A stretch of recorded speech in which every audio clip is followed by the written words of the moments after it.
Alabama's Terrion Arnold is with us now, the defensive back. I was just reading his tweet and getting emotional. Oh, really? He popped up on the screen here. That's weird timing. First of all, Terrion, I hope you're doing okay. I'm doing great, man. I'm doing great. I'm dealing with it, but I'm fine. Yeah, I am, and I apologize for this. I'm not sure where you are. Were you in the meeting, or are you elsewhere getting ready for the draft? Nah, I'm elsewhere getting ready for the draft. Yeah, so word got back to you, and just your reaction when word got back to you. Did this catch you by surprise? Is this kind of something you expected? If I'm being honest, I told y'all that he was going to die coaching. And when I said that, obviously it's just one of those things. He's been in it for so long, but I just remember him saying a long time ago, if I ever feel like a liability or my health when it comes to the game and different things like that, then I'll be done with it. But I think what people can't really fathom is the fact that he's retiring. But at the end of the day, he's 72 years old. Like Coach Saban is 72 years old, and being a head coach is stressful, it's hard, it's gruesome, and he just makes it look easy. And it's hard to obviously see him let go. But at the end of the day, man, that man got to live, man. He got to take care of him and Miss Terry, enjoy his family. You only got so much life to live, so. Yeah, I don't think anybody really wants to work till 72, but he was never a liability. I mean, you guys were one of the best teams, obviously, in college football. But one of the reasons I kind of leaned that this was going to happen was just watching. He seemed a little different, just the way he reacted to certain things, the way his family was all in all of the time this season. But you were around him for years. You played under him. Did he seem different at all as a coach? As a coach, he was more personable this year. I'll even like share like a story, like as far as having team meetings or having team settings with him. It was always, man, this team is very special to me, which we were very special. I mean, great group of guys. And you can just tell he enjoyed all the little things versus kind of like last year. And even with us, like our relationship and different things like that, Coach Saban and I, we've always been pretty tight and things like that. But I mean, he smiled more. He cared more, as they would say. But I mean, that's not a testament to knowing that he's retiring. That's just a testament to just knowing like the bond and the relationship that was there. And I feel like even this year, looking at like the way like he handled the media and stuff as far as it came to us, like the whole thing with Lane, man, you know, a testament in life. Let all naysayers know, like him just being supportive among that, man, Miss Terry, different things like that. Like I don't think it's a testament to like knowing that he was going to retire, but just him carrying it and like connecting the dots, looking backwards, you would say, nah, that's not normal for him doing that. I've said a couple of times throughout the year that Terry and Kristen seem to have enjoyed every game experience a little bit more this year than they have in the past. And you've said it on our show before. But just the influence. Yeah, just the influence of what Terry Saban has meant to this program as well. Miss Terry, it's crazy because when I went in there, obviously I was telling y'all how I had my team meeting. I had my team meeting, not my team meeting, but I had my meeting with him before I was deciding about the draft and different things like that. So when I had my meeting, obviously we talked about what we talked about and stuff. And after that, Miss Terry called me. So she calls me. When she calls me, she says that she had a surprise for me. So I go over to their house. When I go over to their house, Miss Terry, she's right there. She hands me a book, and it's a book that her and Coach Saban read on the daily. It's kind of like Greek mythology, and it's just a quote for every day. And this is just a testament to her. And nobody knows this, but I'll just share it. When she gave me the book, she said you can start reading it. It began at the beginning of the year, but I couldn't read my book because it was ripped out all the way until January 19th. So I'm like, Miss T, why is it ripped out all the way to January 19th? Miss Terry said I had to rip out some of the pages and I had to send it to Henry Ruggs because when you're incarcerated, she said you can't send books in, so you have to do it by pages. So she took out some of my books, some of other books, and different things like that. And that's just a testament to how she is. Like Miss Terry has really, really been there. Former Bama players, current Bama players, and just been that heartbeat. And I really mean it a lot when I say, man, she's like a best friend to me, like a true friend. Like even when I left their house, she said, thank you for everything you've done. You've done more than enough, and just thank you for being a great person and a great friend. And it's kind of crazy because I told her about Pro Day. She was like, I've never came to pro day while Nikki, she called him Nikki, while Nikki has been coaching. But I consider you one of my best friends, and I'm going to come to yours. So I'm like, hey, Miss T, you come to my pro day. I'm going to show out. Like, hey, I'm going to show out. So, I mean, I don't know as far as everything retiring with all that going on. But, you know, I'm that type of person. If you tell me you're going to do something, I'm going to hold you accountable. I'm going to still call Miss T like, hey, Miss T, you know, Coach Saban not going to he's not coaching anymore, so you definitely can come. So. Terrion Arnold is with us, the Alabama defensive back. I asked Barrett Jones. Barrett played a long time ago, like when he goes on the speaking circuit, and they asked for give me your best Nick Saban story. Now, years down the road, when people know you play for Nick Saban, what's going to be the best story? Obviously, the one that everybody's seen, Mississippi State, that one right there. But I mean, that's just a testament to itself. I don't think that's my best one. As far as stories, I would say it's man, it's a lot of them. Man, I ain't gonna lie, I got a lot of Coach Saban stories. But I mean, I just share one off the top of my head. Last year, get ready to play Tennessee, and not last year. I'm sorry, not last year. My freshman year, actually, we were ready to play Tennessee. He comes in, he says, you know, guys, we're going to take control of it. And one thing about it, when people come in, you can't let people take over your territory or piss on your grass. I'm like, what does that have anything to do with us going out here and being Tennessee? But anyways, he says that. When he says that, he's like, you know, I'm gonna actually like, cause one thing about me, you can ask on my teammate, when I tell stories, I want to make it feel like you're actually there. So I'm gonna tap into character and become him for a second. I'm not Terrion, Coach Saban. Here you go. How's everybody going? Good. Okay. You know, guys, we got a tough challenge amongst ourselves. We got to go out here. We got to execute. And we got to take the game over. You know, me and Miss Terry, we got this dog. We got a little dog, little Chihuahua. I mean, I don't know what kind of dog it was, but he said little Chihuahua. It's a little dog. He says, you know, we always had this German Shepherd come in our backyard. And when the German Shepherd came in the backyard, he would knock over Miss Terry's plants. He would knock over the flowers, piss on our grass. And that little Chihuahua used to be in the house going crazy. Miss Terry, her being the loving, nice person she is, she'd always say, oh, Nikki, it's okay, it's okay.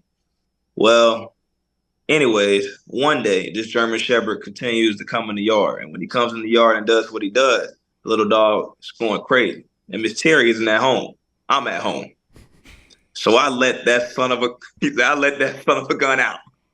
And when I tell you, when that little 3-pound dog went and pounced on that German Shepherd, bit it in the neck, German Shepherd crying, went away, never saw it again. More of the story is, guys, you don't let them come in and piss on our grass. We gonna bring the fight to them. I mean, that one right there. And then, I mean, you know, Coach Saban even got one as far as like just him going back, like talking about you know, I never actually really thought I was going to be a head coach. The only reason I became a head coach is because me and Miss Terry, we wanted to get married. And since we wanted to get married, she had another year of school left. And I had to find something to do because I had already graduated. So I just took the little GA coaching job. But I really just took the job because I wanted to be with Miss Terry. And her dad and her mom, they were going to accept the fact that she was just with a nobody. So, I mean, that's why I took the GA coaching job. And now we're like, I could literally come on here. But I mean, even if you talk to anybody like my teammates and stuff, I like to say it like, I remember everything. Like, I got a really, really good memory. And it's just one of those things I was blessed with. And when, like, people tell stories and stuff, but I always say, like, as far as acting and stuff, I feel like when I tell you this story, I need to make it feel like you were there in the setting. Like, even the fans and stuff watching. Like, maybe I might just come on the show one day and just tell you about 3 Coach Saban stories. I mean, you know, we're still kind of dealing with the emotion and stuff and different things like that, but I got to be able to tell y'all like an unfiltered version of his story. I mean, Coach, you know how Coach Saban. You give us the day. You give us the day. We'll clear the schedule. Would love it. With your great memory, though, and it's been a while, what was the first thing you remember, the first meeting ever with Nick Saban, one-on-one, when he was recruiting you? A one-on-one meeting? You know, Coach Saban, it's two encounterments. The first one, we was on Zoom. So we're on Zoom or whatever. he was just talking to me about as far as I'm going to John Paul. I'm at a little high school. My high school, we don't really run much. We run cover 2, we run man to man, and we ran something just called funnel the ball to Terrion. He in the middle of the field. That was the school I was at. So Coach Saban, he in here, he breaking down cover 7 to me. Obviously, it's Coach Saban. He's telling me like, hey man, to the front side, we play a form of clamp. We're gonna play clamp. Clamp. You read 2 to 1. If 2 comes out in the first 5 yards, then boom, you're gonna trap the flat. It's gonna turn into cut. That's basically cover 2. If he doesn't come out, then it's like quarters. So it's quarter, half. So with that being said, I'm a little 16-year-old. I'm like, oh yeah, coach. Yeah. He's like, and you get what I'm saying, man? Because you could come in and play the star position, and you could play the corner position. Like we got Pat Surtain right now. He's not really familiar with the star position, but normally your best cover guy plays star. And I'm like, yeah, coach, I got it. In my head, man, I ain't know what he was talking about. Like I did not know anything. And he's like, I just like talking to people like this who really can understand. I feel like you can come in and contribute. So boom, Coach Saban, he ends up coming to my school because obviously, in high school, all the recruits and stuff come. Man, when he came to my school, I'm Christian. Like I believe in Jesus. That I was going to a Catholic school. So when Coach Saban comes to the school, I'm in mass. So I'm in mass. Man, just imagine like you being at a school, boom, you in mass. Next thing you know, you feel a tap on your shoulder and you look back. Coach Saban is in mass with you because he's Catholic. Like Coach Saban, before the games on Saturdays, we got pregame. We're going to the Christian service. He'll be in the Catholic service. After the Catholic service is over, he'll come into the Christian service. So, he do a little bit of both. But like that right there just caught me off guard. Like everybody in the school, like, dude, like Coach Saban was just in mass with us. Like, that's crazy. And I'm like, hey, man, like, yeah, it is crazy. Like, it's wild. So then when I get to Alabama, man, I'll never forget it, man. He came to us as freshman. He said, and I just want to let you guys know, you guys have been superstars everywhere you've been. I know you guys are used to being the guy, but you at Alabama, everybody's good. And this is like a testament to how humble he is. He said, at the end of the day, if I leave the school right now after everything I've done, they still going to bring in somebody to replace me. Alabama doesn't need you. You need Alabama. I'm like, dang, coach, like, hey, that's a pretty tough pill to swallow. And actually, I had just graduated the next day, so I had got there a little late. Man, I'm sitting in there. As I'm sitting in there, he talking, I'm like this. Trying to fight my sleep. I'm trying to wake back up. Coach Kelly, who was still there, Coach Kelly came to me. He said, man, Coach Saban really does like you. I said, why you say that? He said, he was talking about how you was asleep the whole time, and he didn't want to get on to you because he didn't want to embarrass you. I was like, dang, he really said that? Like, that's crazy. So, man, he a legend, though, man. They would say, like, he just made it look so easy, made it look so effortless. And like I say, we didn't come out victorious, but at the end of the day, he blew out his last candle with us, and I entered the draft and stuff, and I walked out. Man, you walked out too, so we walked out together. So hey. And this is what you wrote: the waves of your influence will be felt for years to come. That's Terrion Arnold.